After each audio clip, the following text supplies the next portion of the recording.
India गठबंधन इतना अच्छा करने जा रहा है कि अगली सरकार केंद्र में इंडिया गठबंधन की ही बनेगी। तो किसी और को फायदा देने के लिए मुस्लिम कैंडिडेट बहुजन समाज पार्टी ने वहां दिए, जहां पर इंडिया गठबंधन ने मुस्लिम कैंडिडेट दिए थे। लेकिन मणिपुर आप क्यों नहीं पहुंचे, जहां महिलाओं को नंगा करके उनके कहां पर डंडे बजा के और एक का पैर काटा गया, एक का हाथ, और बलात्कार और क्या क्या, आप वहां क्यों नहीं पहुंचे? आज हमारे साथ हैं कांग्रेस के वरिष्ठ नेता, पूर्व मंत्री और स्टार प्रचारक नसीमुद्दीन सिद्दीकी साहब। उनसे करेंगे आज चुनाव को लेकर बातचीत। सर, आपका स्वागत है। Thank you. सर, आप कांग्रेस ने समाजवादी पार्टी के साथ गठबंधन किया है, किस तरह की उम्मीद लग रही है आपको उत्तर प्रदेश में? देखिए, हमें क्या आपको भी लग रही है, भले ही आप अपनी बात मेरे मुंह में डाल के निकलवा रहे हैं, ये अच्छी बात है और एक अच्छे पत्रकार की पहचान भी यही है। आपको भी यही लग रहा है कि चारों तरफ इंडिया गठबंधन के कैंडिडेट्स की धूम मची हुई है। राहुल गांधी जी, अखिलेश यादव जी, मल्लिकार्जुन खड़गे जी, प्रियंका गांधी जी, सोनिया गांधी जी, तेजस्वी यादव जी, केजरीवाल भले ही जेल में इन्होंने एक साजिश के तहत डाल दिया, लेकिन इन्होंने अपने पैर में कुल्हाड़ी मारी। पब्लिक नहीं देख रही कि चुनाव के टाइम पे ही आपको जेल में डालना था। क्या साजिश है आपकी? ये एक साजिश है। तो इन्होंने जो भी किया अपनी समझ में ठीक किया, लेकिन विनाश काले विपरीत बुद्धि। इंडिया गठबंधन इतना अच्छा करने जा रहा है कि अगली सरकार केंद्र में इंडिया गठबंधन की ही बनेगी।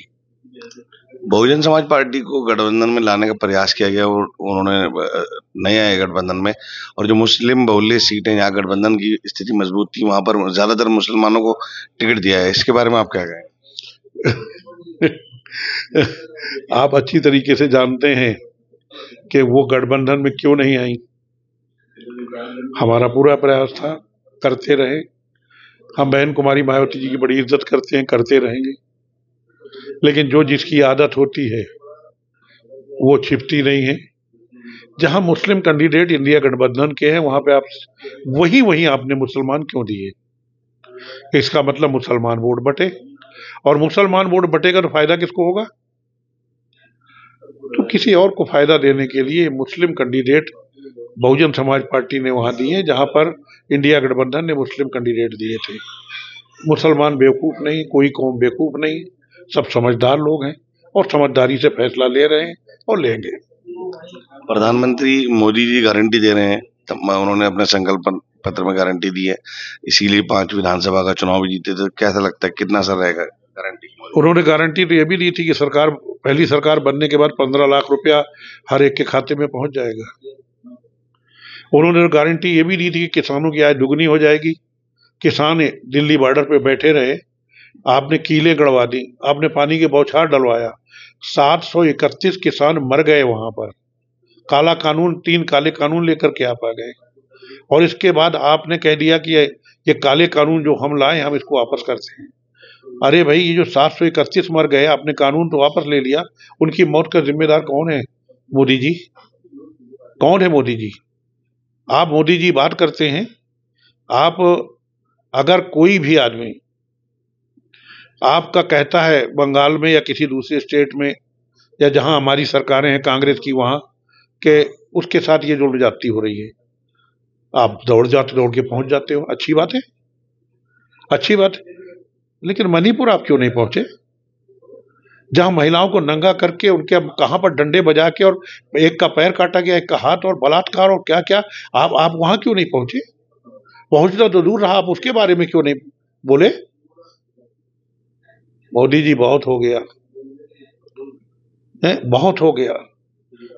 आप किसी को नोटिस देते हो, ईडी नोटिस देती है, सीबीआई नोटिस देती है, इनकम टैक्स नोटिस देती है, और इसके बाद जब वो जाके आपसे मिल लेता है, इलेक्टोरल बॉन्ड्स की आपकी मदद कर देता है, तो वो सब सारी नोटिस वापस।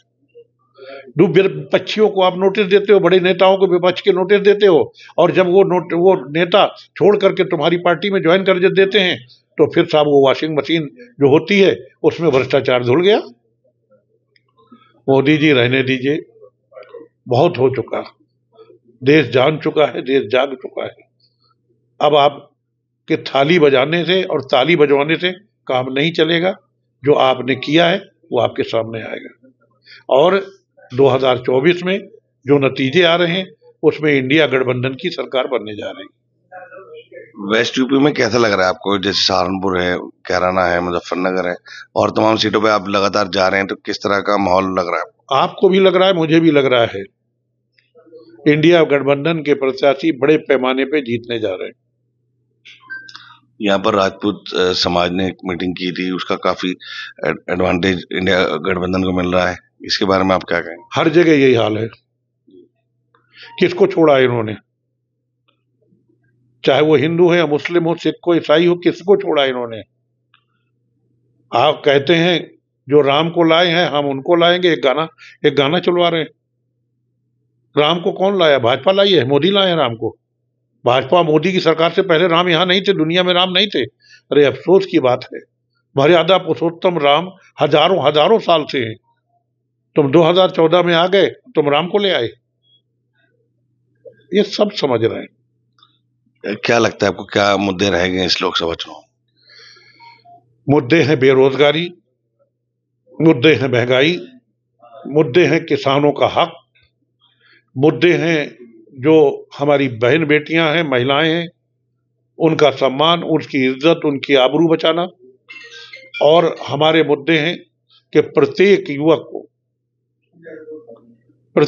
को जो बेरोजगार है उसको रोजगार देंगे। रोजगार जब तक नहीं देते उसको 1 लाख रुपया लगातार कंटिन्यू देते रहेंगे। एक आखिरी सवाल, कहा जा रहा है कि भारतीय जनता पार्टी को जो पहले फेज का चुनाव है अपने आप को कम आंक रही है, इसलिए लगातार उसके मुख्यमंत्री दौरे कर रहे हैं, सहारनपुर में बार बार आ रहे हैं, क्या कहेंगे? अगर भारतीय जनता पार्टी ही खुद अपने आप को कम आंक रही है, ये तो हमारे लिए सौभाग्य की बात है। दुर्भाग्य जिसका है वो सोचे। कम अगर आंक रही है भारतीय जनता पार्टी अपने को, ये हमारे लिए सौभाग्य है। एक सर्वे की आप बात कर रहे थे, मुझे पता चला है कि आरएसएस ने एक सर्वे किया है कि भारतीय जनता पार्टी की क्या स्थिति है।